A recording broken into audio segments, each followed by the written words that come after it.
오늘 말씀의 제목을 한번 같이 읽어보겠습니다. 시작. 여러분, 이 초대장이 마음에 드십니까? 네, 아멘. 한 사람만 아멘. 네. 가끔은 초대장이 난감한 초대장이 있을 수 있습니다. 오늘 여러분들에게 이 초대장이 난감한 것이 될 것인지 아니면 나에게 참으로 귀한 초대장이 될 것인지 여러분들이 오늘 말씀을 듣고 선택하시면 좋을 것 같습니다. 성경을 읽다 보면 가장 본질적인 이야기를 하는 이야기들이 있어요. 오늘 나오는 이 이야기가 바로 아주 본질적인 이야기를 하고 있습니다. 신앙의 본질, 율법의 요약이 무엇이냐라고 알려주고 있는 게 바로 오늘 말씀입니다. 누가복음은 어떤 율법 교사가 일어나 예수님을 시험하여 테스트하기 위해서 예수님께 선생님, 내가 무엇을 해야 영생을 얻으리까? 라고 물어봐요. 근데 참 재미있어요. 이 사람들도 선생님들이에요. 그런데 그 자기도 선생님인데 예수님께 나와서 선생님 하면서 그 가르침을 청하고 있다는 겁니다. 뭔가 지금 테스트를 하는 건지 진짜 선생님인지를 보려고 하는 겁니다. 오늘 같은 비슷한 본문의 말씀이 다른 복음서에서는 이렇게 나옵니다. 서기관하고 대화하는 장면으로 나옵니다. 그래서 율법 교사는 곧 서기관이라는 것을 우리는 알고 있습니다. 마가복음 12장 28절에 31절까지 보면 이 말씀이 약간의 차이가 납니다. 자녀들도 똑같은 시간, 똑같은 곳에 여행을 가도 기억은 달라요. 분명 그 사건은 똑같은데 그 사건에 대한 기억이 조금씩은 다릅니다. 그래서 복음서는 사실인 거예요. 이게 똑같은 거라면 이건 누구 거 보고 베낀 거예요. 형 거 보고 동생이 그대로 요약한 거겠죠. 그런데 이렇게 조금씩 차이가 난 걸 보면 이 복음서는 정말로 사실인 거예요. 들었고 그것들을 증언한 것들을 듣고서 이 복음서들이 기록된 것임을 알 수가 있는 겁니다. 서기관 중 한 사람이 변론하는 것을 듣고 예수님께서 잘 대답하신 줄 알고 나오므되 모든 계명 중에 첫째가 무엇입니까? 그러니까 예수님께서 이렇게 말하셔요. 첫째가 무엇이냐? 그러니까 계명 중에 율법의 모든 계명 중에 가장 으뜸으로 뽑으라면 무엇이겠습니까? 라고 묻는 거예요. 그때 주님께서 이 말씀을 하셔요. 이스라엘아 들으라. 곧 주 우리 하나님은 유일한 주시라.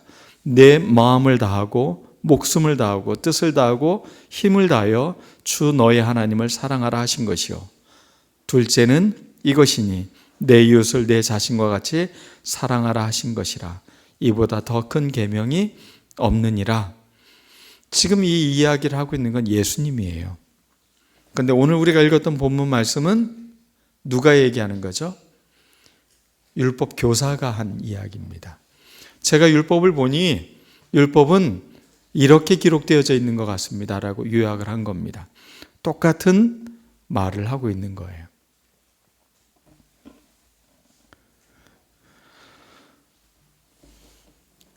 이 서기관들은 레위인들 중에 뽑는데 거의 세습직입니다. 그래서 서기관인 사람들은 서기관이 되는 거예요.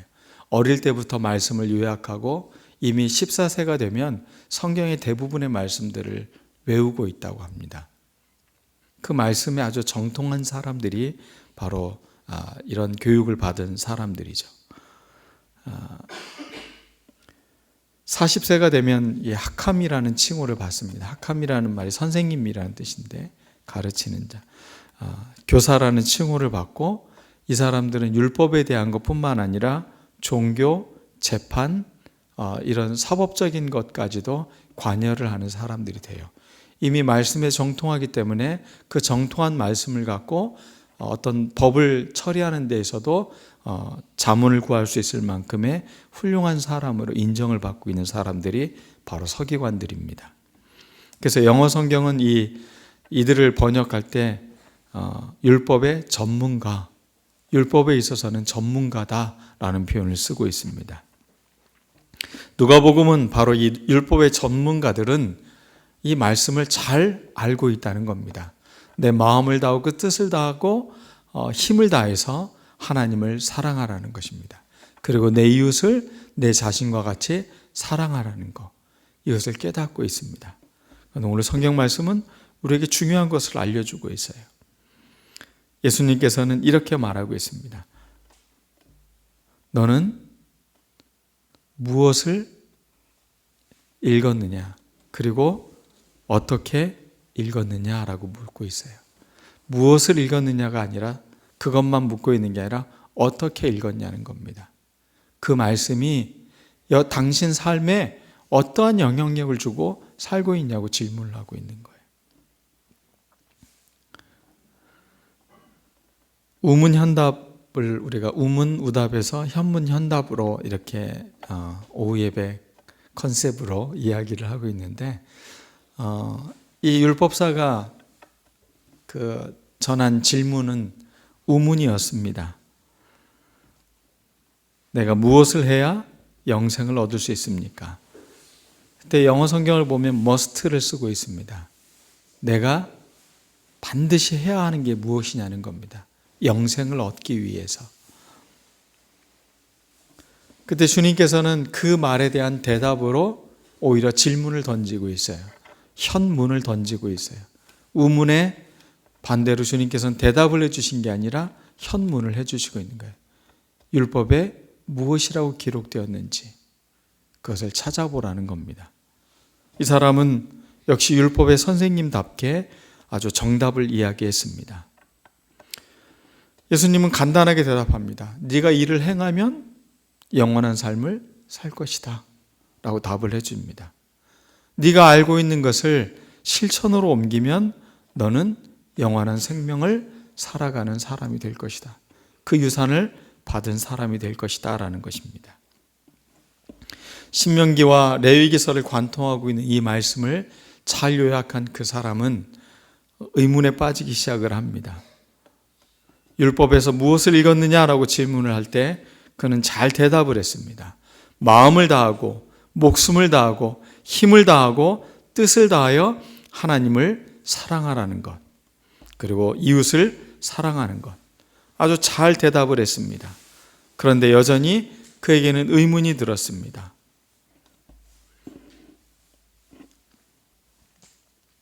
이 사람은 이 말씀을 사랑이라고 읽었어요. 그리고 예수님께서는 그에게 이렇게 하라고 했지만 그는 그러면 내 이웃이 누구입니까? 라고 이야기를 합니다. 그는 율법에는 아주 정통한 사람이었는데 사람과의 삶의 관계에서는 대상을 상실해 버린 거예요. 책으로서 율법의 말씀은 그가 정통한 사람이었는데 정작 그것을 실천해야 될 내 이웃은 누구인가에 대해서는 그는 알지 못했다는 겁니다. 하나님의 말씀이 배우고 공부해서 얻어지는 것은 이미 충분한 사람이었습니다. 그러나 그 말씀을 내 삶의 현장 속에서 사랑하고 실천하는 내 이웃에 대해서는 그는 전무했다는 겁니다. 내 이웃이 누구냐는 겁니다. 정답을 알고 있음에도 불구하고 그 정답을 살아내지 못하고 있는 사람, 그 사람에게 오늘 우리가 잘 알고 있는 선한 사마리아인에 대한 비유의 이야기가 나오는 것입니다.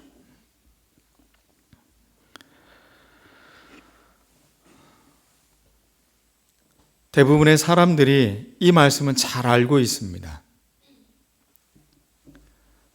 프린스턴 신학교에서 설교학 교수가 테스트한 것도 있죠.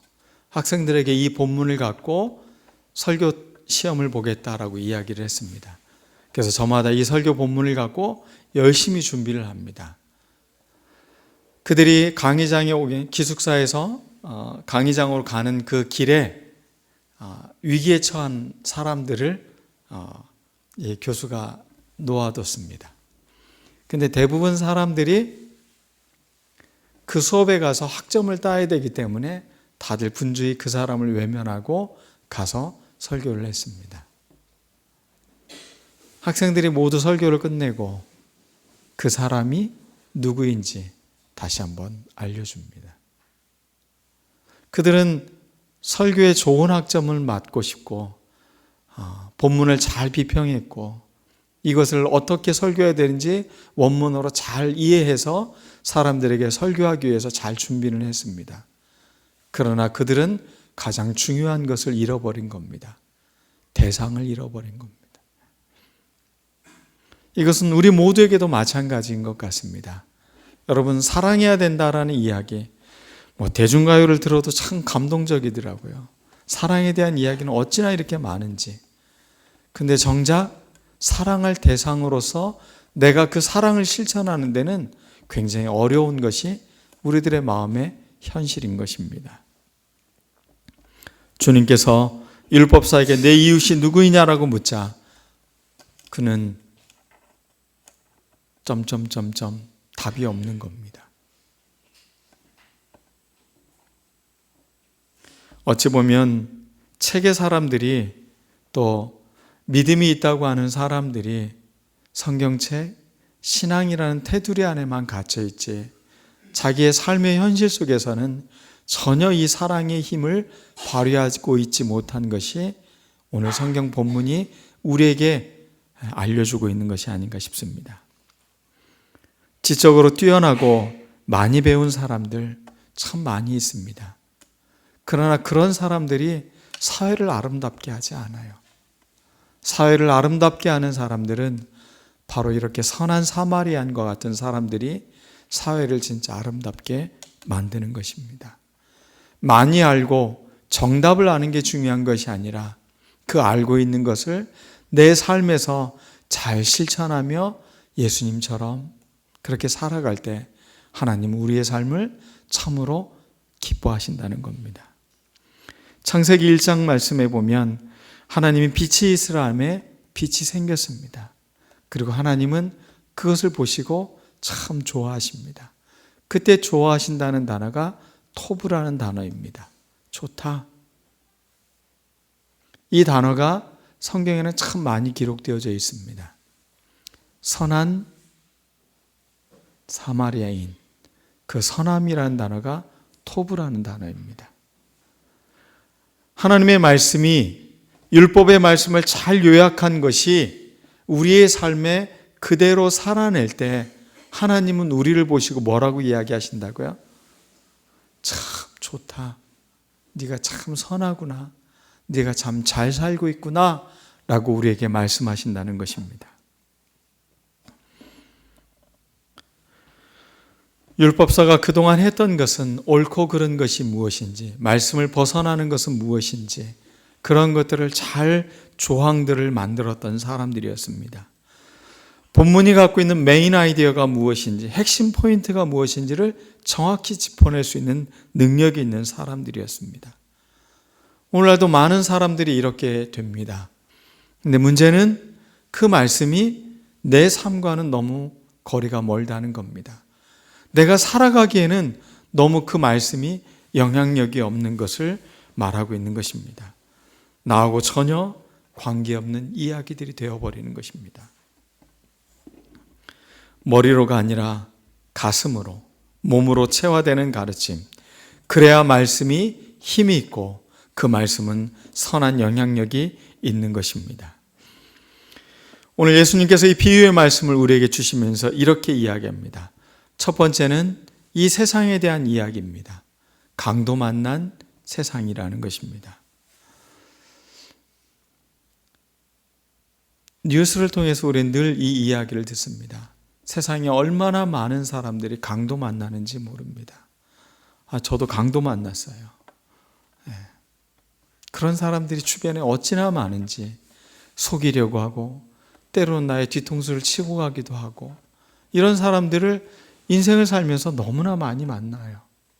그것은 과거 2000년 전에 예수님이 해주셨던 이야기인 것뿐만이 아니라 오늘날 우리의 현실은 더 많이 강도 만난 사람들이 많다는 것입니다. 자기 이득을 위해 타인을 죽이려고 경쟁하는 사회, 빼앗으려고 돈을 위해 사람을 버리는 이 무서운 세상.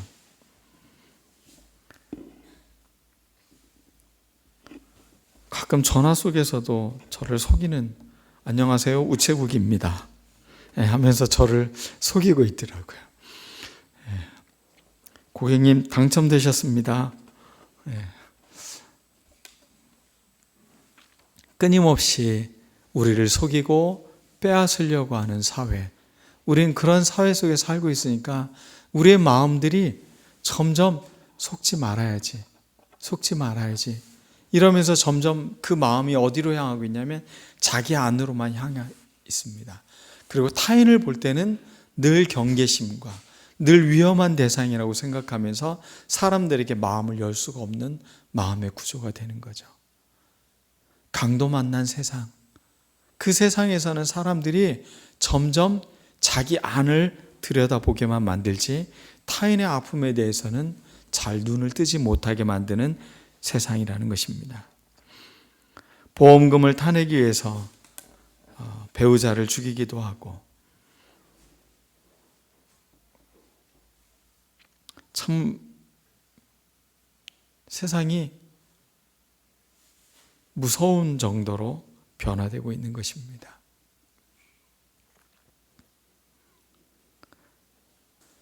분명 우리는 신앙의 본질이 무엇인지를 너무나 잘 알고 있습니다. 그런데 우리들이 자꾸 이런 마음들을 잃어가는 것, 다시 한번 좀 생각해 봐야 될 것이 아닌가 생각을 합니다. 제사장은 또 율법학자들은 가르치는 사람들이었습니다. 그 첫 번째 사람이 나오는 게 제사장입니다. 이 사람들은 예배를 집전하는 사람입니다. 그런데 이 사람들은 보고 피하여 갔다. 보고 피하여 갔다라는 겁니다. 지금 강도 만나서 거의 죽어가고 있는 사람들을 강도는 당연히 그렇게 하고 버려두고 내팽개치고 도망을 갑니다. 그런데 제사장인 사람, 예배를 드리는 사람, 하나님을 믿고 있다고 하는 그 사람은 이 사람을 보고 피하여 도망을 갑니다. 거기에는 많은 이유가 있습니다. 자기 필요를 위해 사람을 내동쟁이 치는 사람, 강도와 이 제사장의 삶은 전혀 다르지 않은 것입니다. 이 헬라어로 피하여 지나간다는 단어는 파레스코마이라는 지나가다라는 동사에 안티가 붙어 있습니다. 그러니까 지나가는데 어디로 지나간다고요? 반대로 지나가는 거예요. 강도 만난 사람 아이고 하면서 반대로 도망갔다는 겁니다. 무시하고 상관없다고 지나치는 것입니다. 나하고는 상관이 없다는 것입니다. 애써 외면하고 있는 것입니다. 죽어가는 사람을 방치하고 있는 죄, 그것은 참으로 큰 죄인 것입니다. 그런데 오늘날 그리스도인들이 수없이 많은 강도 만난 사람들을 그저 외면해 가고 있는 것이 저와 여러분이 아닌가 싶습니다.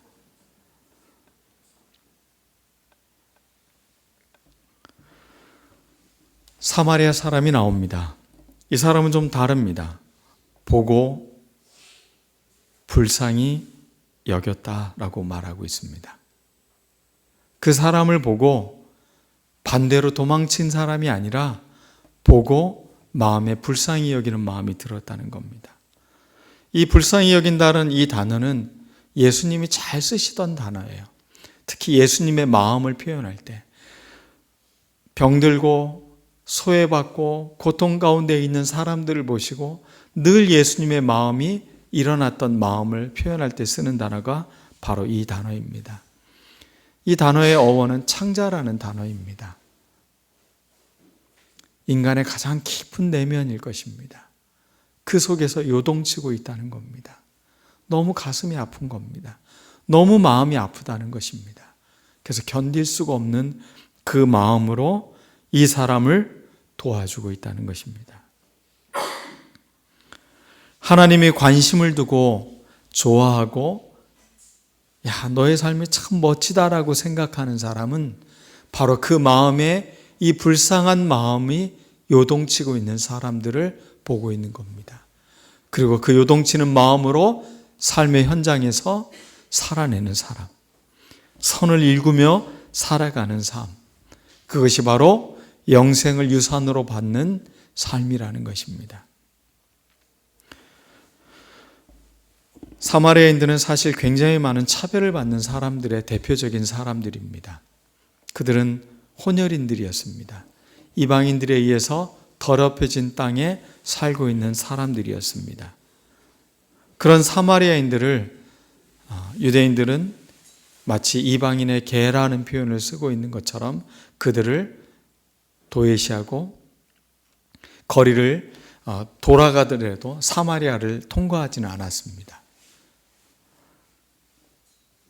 멸시와 차별을 받는 그 사람, 그런데 그 마음을 갖고 똑같이 배타적이고 사람들을 거절하고 사람들에게 경계심을 갖고 있는 사람이 아니라 자기 마음을 아름답게 가꾼 사람이었습니다. 그는 그 강도 만난 사람을 보고 불쌍히 여기는 마음이 들었다는 겁니다.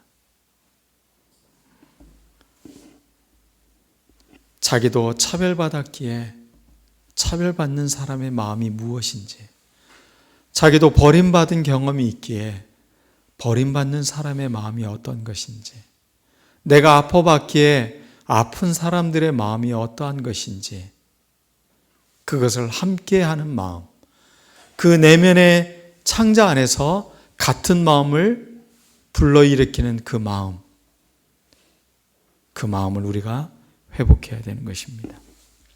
그런데 이렇게 살아가는데 문제가 있습니다. 이렇게 살아야죠. 참 훌륭한 말씀입니다. 다 공감을 할 겁니다. 근데 문제는 여기에 손해가 있다는 겁니다. 선한 사마리아인, 그는 지금 자신이 가던 길이 있습니다. 그는 한가한 사람이 아닙니다. 지금 자기도 어떤 목적과 일이 있어서 가는 중이었습니다. 시간을 손해보고 있습니다. 사람들은 시간을 아끼기 위해서 많은 비용을 지불합니다.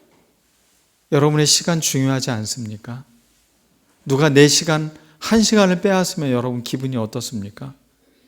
화가 나지 않습니까?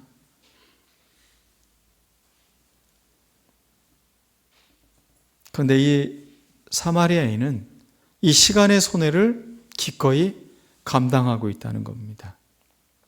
그리고 이 사람은 돈의 손해를 보고 있습니다.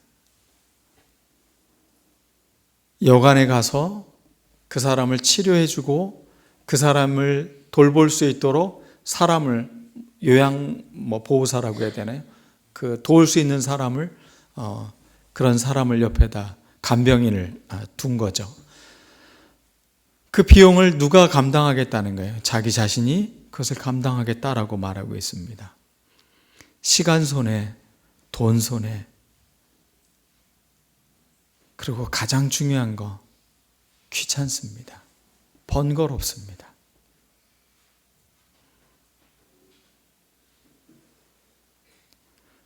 우리가 신앙생활하면서 늘 이 세 가지 문제에 걸릴 겁니다. 여러분들이 헌신하고 어떤 선한 삶을 살아가기 위해서 여러분에게 걸리는 게 이 세 가지의 문제입니다. 시간이 없습니다. 바쁠 겁니다. 두 번째, 돈이 아깝습니다. 내가 지금 살아갈 일이 바쁘고 나에게도 돈이 없는데 하며 두 번째, 돈에 손해보는 게 걸림돌이 될 겁니다. 그리고 세 번째입니다. 귀찮습니다. 뭔가를 하기 위해서는 수고하고 힘을 내야 되기 때문에 그렇습니다. 우리는 영생을 믿음으로 얻는다고 말합니다. 믿음으로 구원을 얻는다라고 말을 합니다. 그런데 오늘 예수님은 전혀 새로운 구원의 이야기를 이야기하고 있습니다.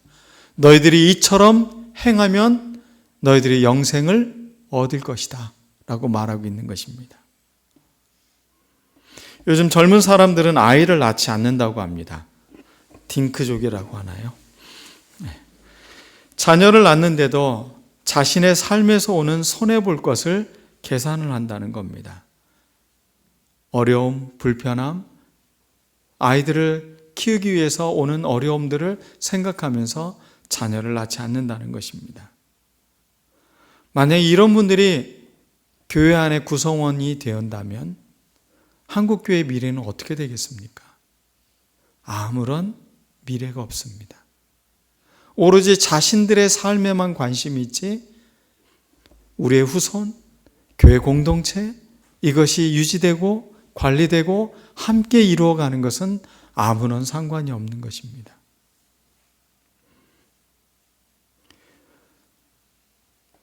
저는 우리 희망교회가 제가 은퇴하면 계속 될지,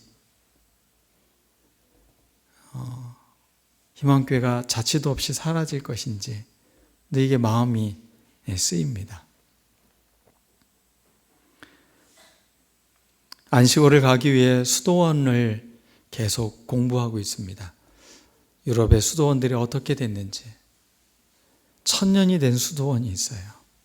1200년이 된 수도원, 2000년이 된 수도원이 있어요.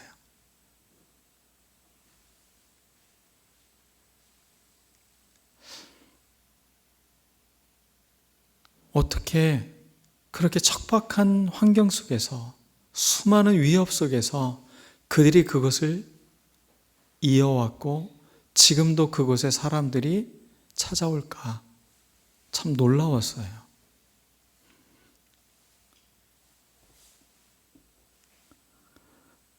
저는 그리스도인으로서 우리가 하나님께서 참 좋다라는 삶을 살아가는 것은 우리는 사람을 살리기 위해 기꺼이 손해를 감당하는 사람들이라는 겁니다. 우리가 이 손해를 감당하지 않으면 계승될 수 없습니다. 살아날 수 없는 것입니다. 그는 치료하고 돌봐주고 끝까지 책임집니다. 다시 돌아와서 추가로 되는 비용까지도 자기가 감당하겠다고 말을 합니다. 이미 그 사람은 회복이 되었다면 그 사람 보고 감당하라고 해도 될 듯한데 이 사람은 끝까지 책임을 지고 있는 것입니다. 우리가 왜 이렇게 살지 못할까요? 장애물 때문에 그렇습니다. 3가지 장애물, 시간의 장애물, 돈의 장애물, 귀찮음의 장애물. 이 3가지는 영원까지 있을 겁니다. 이거를 넘어서느냐, 넘어서지 못하느냐. 그것이 우리의 신앙의 중요한 문제라는 것입니다. 이 율법학자는 성경의 모든 것을 정통하게 잘 알고 있습니다. 여러분들도 오늘 예배를 드리기 위해서 예수님의 가르침을 따르고 예수님을 사랑하고 하나님을 너무나 잘 믿고 있는 사람들입니다. 그러나 이 장애물을 넘지 못하면 여전히 우리는 율법사의 질문을 계속 던지는 사람이 되는 것이고, 이 장애물을 넘어서면 예수님께서 우리의 삶을 보고 참 좋다. 너의 삶이 참 좋다. 강도 만난 자. 예수님은 놀라운 수사법을 쓰고 있어요, 사실은. 이 율법교사가 내 이웃이 누구입니까? 라고 물어봐요. 근데 예수님은 이 수사학적으로 이런 표현을 쓰고 있어요. 누가 강도 만난 자의 이웃이냐? 내 이웃이 누구입니까? 라고, 내가 사랑할 수 있는 대상이 누굽니까? 라고 말하고 있는 그 사람에게 누가 강도 만난 자의 이웃이 되겠느냐? 강도 만난 자의 이웃으로 살아가야지, 내 이웃이라고 내 섹터 안에 들어있는 사람만 사랑하며 살아가는 것은 율법학자가 갖고 있는 한계라는 것입니다. 그가 아무리 성경을 많이 알아도 그는 여전히 그 책 안에 갇힌 사람이지, 이 책을 삶의 현실에서 이루며 살아가는, 말씀을 체험하면서 살아가는 사람들이 아니라는 것입니다. 오늘 이 말씀이 우리의 삶의 분명한 결단이 되었으면 좋겠습니다. 영혼을 꿈꾸며 영혼을 바라며 살아가고 있는 게 여러분들일 것입니다. 여러분의 강도 만난 자, 지금도 눈물 짓고 아파하고 힘겹게 살아가는 삶을 위해서 여러분 시간을 좀 내어주십시오. 여러분의 돈을 좀 사용하십시오. 그리고 귀찮음을 극복하고 여러분들 몸을 부지런히 좀 움직여 주십시오. 그게 사회를 살리고 우리 교회를 앞으로도 계속 계승되게 만들고 우리의 신앙이 영원한 생명력을 갖는 신앙이 되는 것입니다. 기도하겠습니다. 우리 모두는 잘 알고 있다라는 것에 속고 있습니다. 우리는 아는 것이 중요한 게 아니라 이 말씀이 우리의 삶에 이루어지는 겁니다. 살아내는 것입니다. 주님, 내게 이 장애물을 극복하며 살아내는 우리들이 되게 해달라고 우리 다 같이 기도하겠습니다.